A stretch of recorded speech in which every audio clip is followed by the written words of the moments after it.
جب میں کہوں مجھے قسم ہے اللہ کی، مجھے قسم ہے کعبے کے رب کی، مجھے قسم ہے عرش عظیم کے مالک کی، تو سکوت طاری ہو جائے گا کہ اب کیا کہنا چاہ رہے ہیں۔ تو جس چیز پہ قسم کی جا رہی ہے تو اس کے ما بعد کے مضمون کو اصطلاح میں جواب قسم کہتے ہیں۔ تو جواب قسم کیا ہے؟ قسم ہے شہر کی، مکہ المکرمہ کی، جس میں محبوب آپ بستے ہو۔ قسم ہے حضرت ابراہیم خلیل کی۔ قسم ہے آپ کی ذات ستودہ صفات کی۔ تین قسمیں، کان کھڑے ہو گئے کہ اس کے آگے کیا کہا جانے والا ہے۔ تو میرا رب ارشاد فرماتا ہے لَقَدْ خَلَقْنَا الْإِنسَانَ فِي قَبَدٍ، ہم نے انسان کو مشقتوں میں پیدا کیا، مشکلوں میں رہتا ہوا بنایا، حالات کے جبر سے ٹکراتا ہوا پیدا کیا، تلخیوں کا مقابلہ کرتے ہوئے، دکھوں کا کلیجہ چیر کے آگے بڑھتا ہوا مزاج دے کر اس کو پیدا کیا۔ یہ فارمی چوزہ نہیں ہے کہ تیز ہوا بھی چلے تو یہ گر جائے، بلکہ کشاکش حالات سے ٹکراتا ہوا اس کو بنایا گیا۔ اس کی زندگی مشکلات سے عبارت ہے، جبر سہتا ہے، اپنوں بیگانوں سے تکلیفیں گوارا کرتا ہے، ٹھوکریں کھاتا ہے، گرتا ہے، سنبھلتا ہے، آگے بڑھتا ہے۔ اس میں تحرک ہے، اس میں حالات کے جبر سے ٹکرانے کی طاقت ہے، صلاحیت ہے۔ تو راستہ مشکل دے کر کے اس کو اور توانائی ملتی ہے، طاقت ملتی ہے۔ اور قسمیں تین کی، قسم اور جواب قسم کے اندر کوئی مناسبت ہے نا؟ مکہ المکرمہ کی سخت جان زندگی، بلال حبشی رضی اللہ تعالیٰ عنہ کو تپتے ہوئے پتھروں پہ لٹایا جانا، حضرت یاسر کا شہید کیا جانا، یہ حالات کی تلخیاں ہیں۔ تو مکے کی قسم کی۔ اب حضرت ابراہیم کی زندگی دیکھ لیجیے، مشکلات سے بھری پڑی ہے۔ ہاں، قسم اے محبوب تیرے والد ابراہیم علیہ السلام، جد امجد، اور قسم تیری ذات ستودہ صفات کی، تیرے وجود مسعود کی، مکے کی گلیوں سے لے کے طائف کے بازاروں تک سلگتے ہوئے ماحول کے اندر کس طرح تم نے اسلام کا پیغام پہنچایا۔ اذیتیں سہی، مصیبتیں سہی، مقاومتیں، مخالفتیں، نکتہ چینی کی آندیاں، ناموافق حالات کے جکڑ، دکھ، پریشانیاں، برستے پتھر جھیلے، تکلیفیں گوارا کی، گڑھے کھودے گئے، کانٹے بچھائے گئے، اوجریاں ڈالی گئی، اذیتیں کھڑی کی گئی، لیکن استقامت کا کوہ گرا بن کے محمد عربی کھڑا نظر آتا ہے صلی اللہ علیہ وآلہ وسلم۔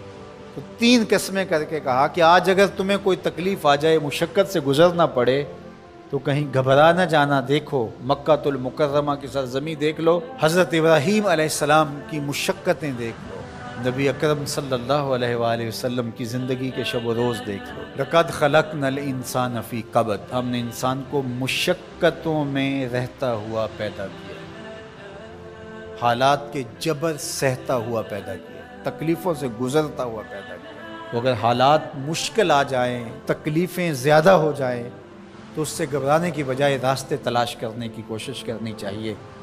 آج ہم آسودہ سے آسودہ زندگی چاہتے ہیں، حالات کے جبر سے ٹکرانا پسند نہیں کرتے اور مشکلوں کو سہنا گوارا نہیں کرتے، جبکہ حالات سے راستہ وہی تلاش کرتے ہیں جو حالات کی کشاکش سے ٹکرانا جانتے ہیں۔ دنیا کی وہ قومیں جنہوں نے محنتیں کی ہیں، انہوں نے زندگی کا حسن کشید کیا ہے، اور جو تن آسان ہو گئے ہیں انہوں نے زندگی برباد کر دی۔ آج امت مسلمہ کا یہی حال ہوا کہ وہ تن آسان ہو گئے، اور تن آسانی نے ان کے پلے کچھ نہیں چھوڑا۔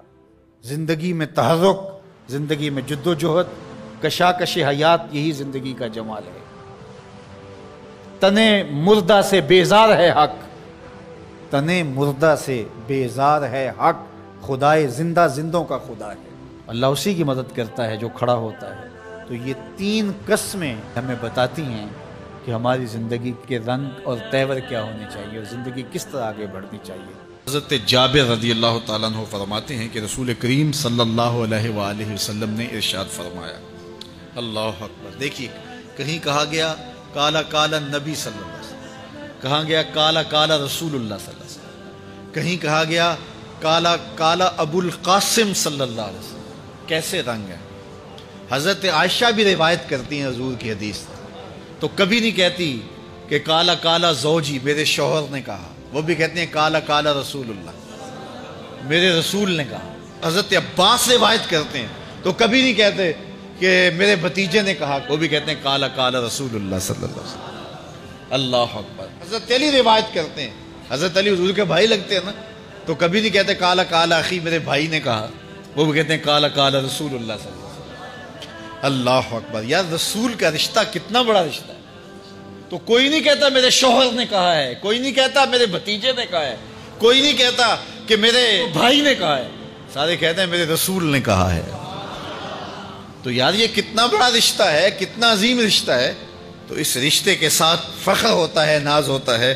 اللہ اکبر۔ تو یہ کیا کہتے ہیں؟ کالا ابو القاسم، اب یہ کہتے ہیں کالا کالا رسول اللہ صلی اللہ علیہ وسلم۔ رسول کریم صلی اللہ علیہ وسلم نے ارشاد فرمایا، اُرِدَتْ عَلَيَّ النَّارُ، میرے اوپر جہنم کو پیش کیا گیا، میں نے جہنم کا ملاحظہ کیا تو میں نے وہاں ایک عورت کو دیکھا، اس کی ایک بلی تھی، اس بلی کی وجہ سے اس کو میں نے عذاب میں مبتلا دیکھا۔ کیسے بلی کی وجہ سے اس کو عذاب دیا جا رہا تھا؟ اس نے بلی کو باندھا ہوا تھا، قید کیا ہوا تھا، نہ تو اس کو وہ کوئی دودھ دیتی تھی، کوئی اس کو کھانے کے لیے چیز دیتی تھی، اور نہ ہی اس کو چھوڑتی تھی کہ وہ زمین کے کیڑے مکوڑے کھا کے اپنے پیٹ کی آگ بجھا سکے، یہاں تک کہ وہ بلی بھوک کی وجہ سے مر گئی۔ رسول اللہ فرماتے ہیں بلی کی اس مالکہ کو میں نے جہنم کی آگ میں جلستے ہوئے دیکھا۔ اور عمر بن عامر الخزائی، بنو خزاعہ کا شخص عمر، اس کو میں نے دیکھا اپنی انتڑیوں کو جہنم کی آگ میں دھکیل رہا ہے، اس کی انتڑیاں نکلی ہوئی ہیں اور جہنم کی آگ میں گھسیٹتی ہوئی اس کی انتڑیاں جا رہی ہیں۔ یہ پہلا شخص تھا جس نے سائبہ بنائے تھے، جانوروں کے کان چیر دیے اور بتوں کے نام پہ چھوڑ دیے، یعنی سب سے پہلے بت پرستی کا آغاز عرب میں کرنے والا بنو خزاعہ کا عمر بن عامر یہ تھا۔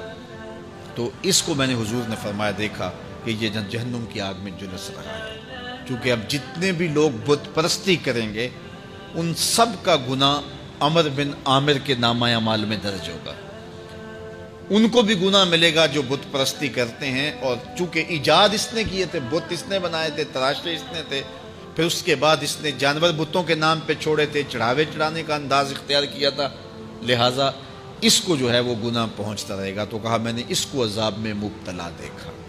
تو اگر خیر کی بنیاد رکھو گے نیکیاں ملتی رہیں گی، کھاتے کبھی بھی کلوز نہیں ہوں گے، اور اگر برائی کی بنیاد رکھو گے قیامت تک اس برائی پر جو عمل کرتے رہیں گے اس کا گناہ بھی کھاتے میں پڑتا رہے گا۔